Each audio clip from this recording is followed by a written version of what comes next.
Hi, I'm Nigel, a teacher of Latin, Greek, and other ancient languages. The question I'd like to answer today is, did all ancient Italians speak Latin? As you can see from the map, this was far from the case.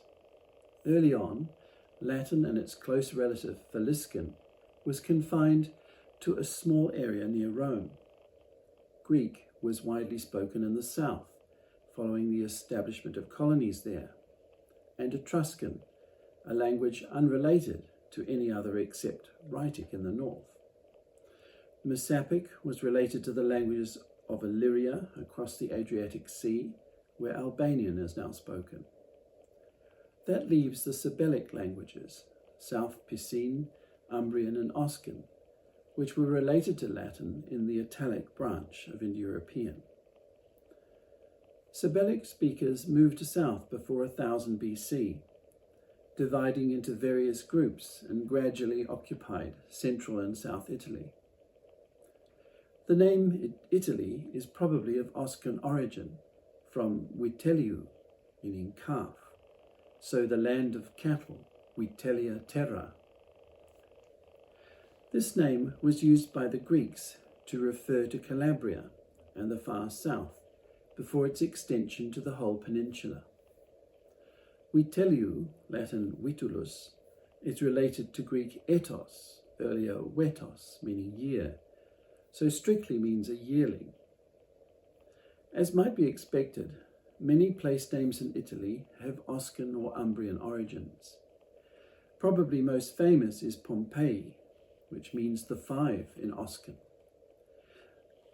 from the Oscan word pompe, meaning five. So the five villages. Compare the Latin equivalent quinque, five, which has the original QU for P. Presumably, 5 villages banded together under one local government to form the urban centre we know so well. It may be that the Latino Faliscans entered Italy first and were largely pushed out of the centre by Oscans and others at an early date. Some may have moved as far south as Sicily, where they established themselves as Sicel speakers. The Roman writer Varro states that the Sicel language was very close to Latin, as many words sounded identical and had the same meaning.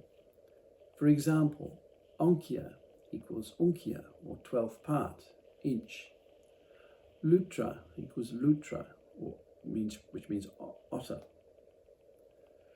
Of course, over time, as the Romans took control of more and more of Italy, Latin started to take over, and Umbrian, however, was still used in the 1st century BC and Oscan until the 1st century AD. It's fascinating to compare Oscan and Umbrian to Latin and see the similarities and differences. Firstly, some bizarre sound changes.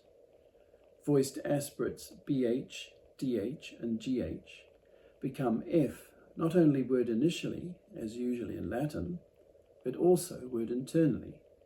So we have Oscan prufated equals he approved, Latin probavit, from pro bu, being before.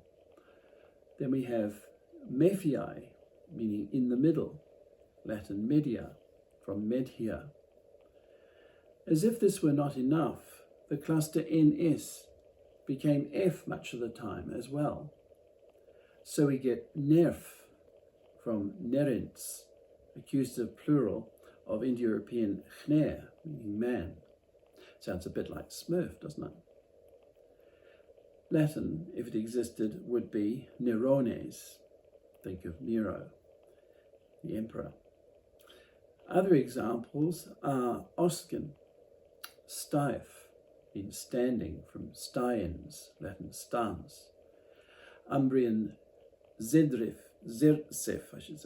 equals sitting, from sedens, with that change of D to rs sound. P for QU has already been mentioned, hence Oscan palm for quam. Noun endings retain older forms in Latin. Feminine genitive singular as, found only in Latin, paterfamilias, father of the household. Ablative feminine singular ad remains or retains a final D, found in Old Latin. Proto-Indo-European nominative masculine plural os has not been replaced with the Latin E ending. The Latin perfect tense of the verb in U and V is not found at all. In fact, it's not even found in Faliscan, the oldest relative of Latin. Instead, we find a stem in double T in Oscan, as quoted earlier in prufated for probavit. Finally, I'd like to mention a couple of the longer texts that survive. For Oscan, we have the Kippus Abellanus, a legal agreement between two towns to divide the ownership of a temple of Hercules into two parts, with a boundary line running right through the middle of the temple. For Umbrian, we have the Iguvine tablets, which relate a ceremony for purifying the citizen army. They are to walk around the citadel with firebrands, ritually calling out the banishment of their enemies. Thank you for your time.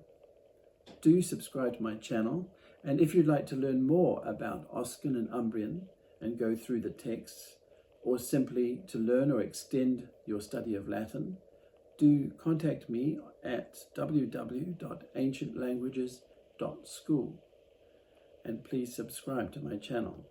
Thank you.